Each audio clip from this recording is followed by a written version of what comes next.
السلام علیکم بچوں، یہ ویڈیو میں کلاس 7 کے لیے بنا رہی ہوں۔ ان کی درسی کتاب کا ایک سبق ہے، سبق کا نام ہے سونے کا چوہا۔ وہ آج پڑھانے جا رہی ہوں۔ یہ جو سبق ہے یہ ایک کہانی ہے جو ایک لڑکے کے ارد گرد گھومتی ہے ساری کہانی۔ آپ نے ایک کہاوت سنی ہوگی، اگر جہاں چاہ وہاں راہ۔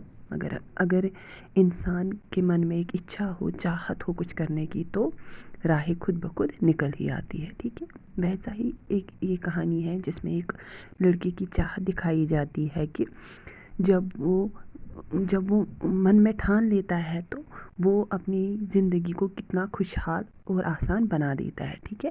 چلیے سبق شروع کرتے ہیں۔ ایک بار اچانک ایک مالدار سوداگر کی موت ہو گئی۔ اس کے لالچی رشتہ داروں نے اس کی بیوی سے سب کچھ چھین لیا۔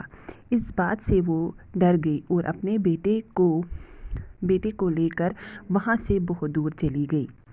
وہ اپنے بیٹے سے بہت پیار کرتی تھی۔ اپنی تھوڑی سی آمدنی میں اس نے سوہمدات کو تعلیم دلائی۔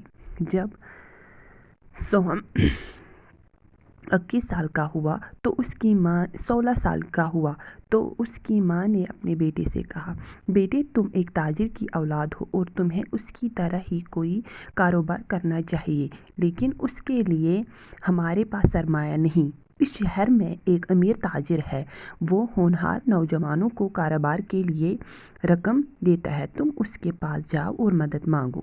دوسرے دن نوجوان سومدات اس امیر تاجر کے گھر گیا۔ وہاں پہنچ کر اسے معلوم ہوا کہ بیوپاری کا مزاج بہت خراب تھا۔ وہ کسی دوسرے نوجوان پر غصہ اتار رہا تھا۔ تمہیں کاروبار کرنے کے لیے میں نے کافی روپیہ دیا، تم نے اس کا کیا کیا؟ تم نے کوئی منافع بھی نہیں دیا اور نہ ہی اصل رقم بھی کھو بیٹھے، تم جانتے ہی نہیں کاروبار کیسے کیا جاتا ہے۔ تو نوجوان نے کیا نہیں جناب عالی۔ دیکھو، تاجر نے ایک مرے ہوئے چوہے کی طرف اشارہ کرتے ہوئے کہا،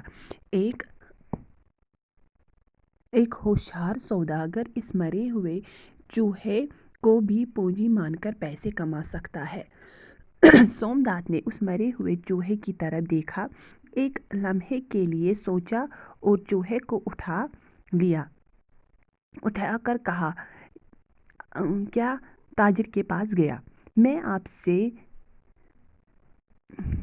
آپ سے پونجی کے روپ میں یہ چوہا ادھار لے رہا ہوں۔ تاجر نے سومدات کی طرف دیکھا اور ہنس پڑا، لیکن سومدات سنجیدہ تھا۔ وہ مرے ہوئے چوہے کو اٹھا کر باہر چلا گیا۔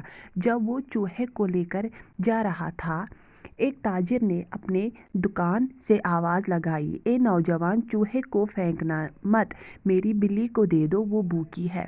سومدات نے چوہا بلی کو دے دیا۔ اس کے بدلے میں اس دکاندار نے اس کو دانت کو سی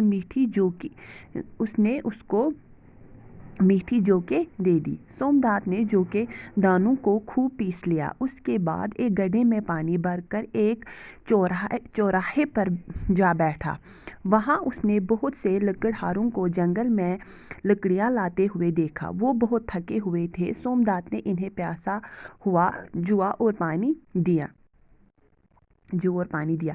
لکڑہارے بہت خوش ہوئے، ہر ایک نے اسے 2 لکڑیاں دی۔ سومدات نے یہ لکڑیاں بازار میں بیچ دی۔ ان کے بیچنے سے جو پیسے ملے ان سے کچھ اور جو خریدے۔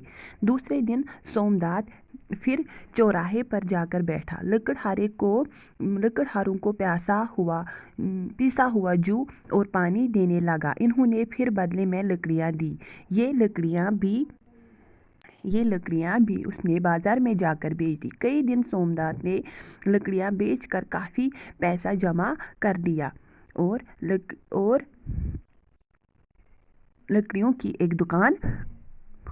لکڑیوں کا کاروبار شروع کرنے لگا۔ برسات شروع ہو گئی، شہر میں ایندھن کی کمی ہو گئی اور لکڑیوں کی قیمت بہت بڑھ گئی۔ سومدات نے لکڑیاں اچھے